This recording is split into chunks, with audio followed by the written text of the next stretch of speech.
7, 6, 5, 4, 3, 2, 1. You'll never have the sacred stone. Oh, this you crazy mother.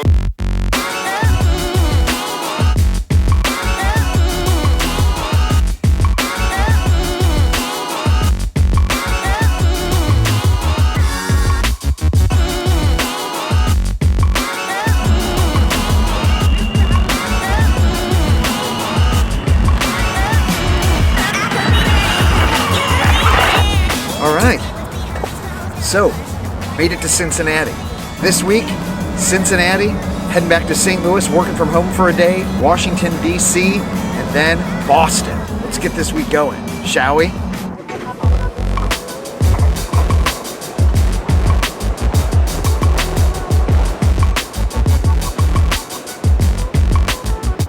This week, we're going to be talking about credentials.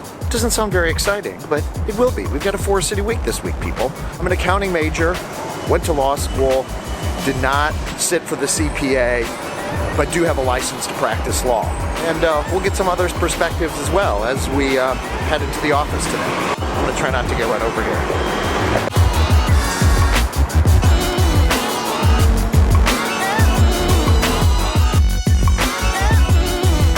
Season 2. We're back with one of the stars from season 1, newly admitted partner Steve Bybee. Welcome back to the Doug McConey Vlogs, Thanks, Steve. Doug. Happy to be here. I vlogged the day of the week that Steve was admitted to the partnership. Have you gotten some comments? I did. Yeah, I'm quite the internet celebrity now, apparently. So nice. What's it like being a partner? Are you enjoying it? Yeah, it's been a whirlwind. I mean, obviously with tax reform, I think without being a partner, it would have been a whirlwind. But adding that into the mix, it's been a very interesting 5 or 6 months. But nothing but good things to say, and looking forward to the rest of my first year and hopefully a long career. What are some of the challenges that you've had since, Yeah. like, you're the guy now, you're a business owner, you're the boss, people perceive you differently. What's the challenge? I think time management for me has been, the biggest challenge. But, when you have a strong team like we have here in Cincinnati and strong support from the global partner group, it's really helpful in that regard. So this week we're talking about credentials. I get tons of questions. Yeah. Should you get a CPA? Should you go to law school? What is your credential? I think you're a lawyer, I'm a right? lawyer, that's right. I studied finance and accounting in undergrad. Finance actually being my major. Accounting was, I think I may have been a class or two or a few hours short of being a quote-unquote accounting major. I had in my mind that I was going to go to law school, kind of coming through business school. So, I wasn't necessarily focused on starting a career at Big Four accounting. So, I mean, if I would have been, I obviously would have, gotten all of my accounting hours and sat for the CPA exam. But I went to law school and knew that I was going to do that. And when I was in law school, started to, really do well and become very interested in tax law and different aspects of tax. So that's kind of how my path came along. And you're licensed to practice law, I assume, here in Ohio? In Ohio, that's right. That's right, yeah. And did you ever end up sitting for the CPA? I did not. Me neither. I get the question a lot, should I go get my MBA or master's in tax? Should I go to law school? I mean, those are all very, very relevant questions. And, what I typically tell people is, I would never back down or decide not to become further educated. If that's something that you're passionate about and something that you really want to do and think that it will, extend your career or allow you to do some different things, I always support people in that. But I also caution them that, there's very high, student debt and things like that. Yeah. So, don't just go get more education and more degrees because you think it will help you. You just have to keep it in perspective of what you want to do with your career. Great advice. Steve Bybee, ladies and gentlemen. Steve, thanks for joining. Thanks, Doug.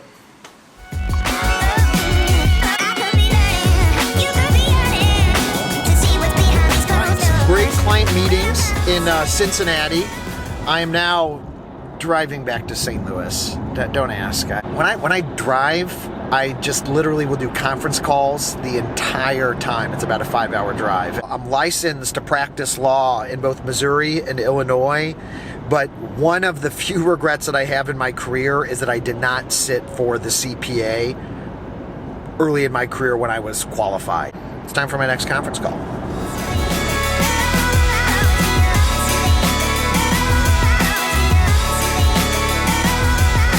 I was supposed to go to Miami for a client meeting, but we decided to do it online. That's Mike Erst talking. it's working pretty well.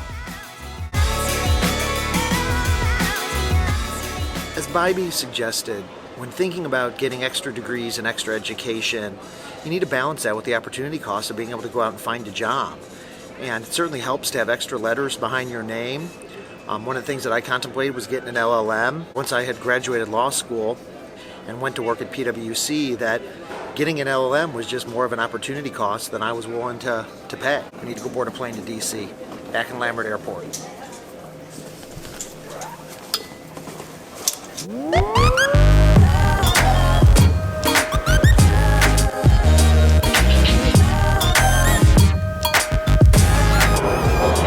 Boarding to DC.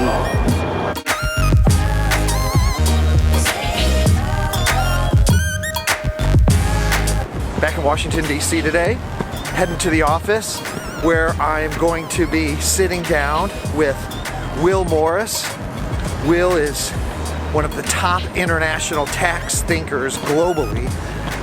He coincidentally is one of my partners at PwC, and we're going to be filming again on Inside Tax Policy. It's been a while since I've been on our Inside Tax Policy show.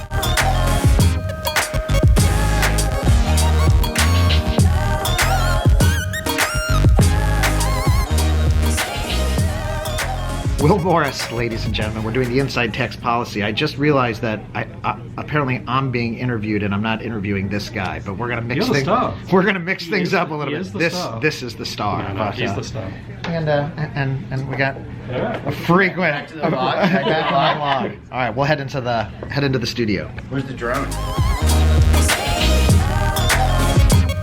Finished the long day meetings today. Great experience with Inside Tax Policy. If you're interested in learning more about our Inside Tax Policy, check out below. You get the latest and greatest from people like Chairman Cap, Will Morris, and a whole number of experts on the legislative process.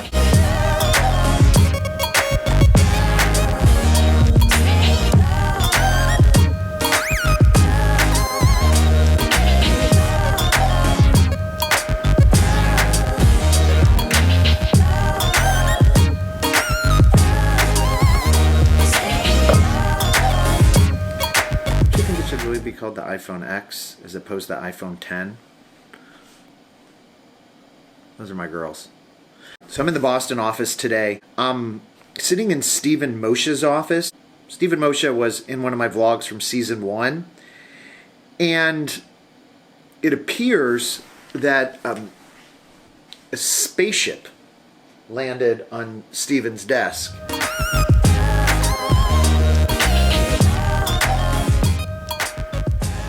What I do to hypnotize people at meetings. All right, I'm back in St. Louis. I was having a conversation this weekend with my 16-year-old niece who took her ACT for the first time.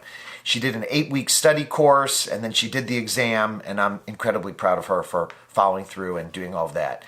And it reminded me how painful it was to not only sit for the ACT, but then to sit for the LSAT, and then to sit for bars. And I was explaining to her that this is really just the first of a series of awful examinations that she's going to have to take throughout the course of her academic and professional career. But my point was, what was my point?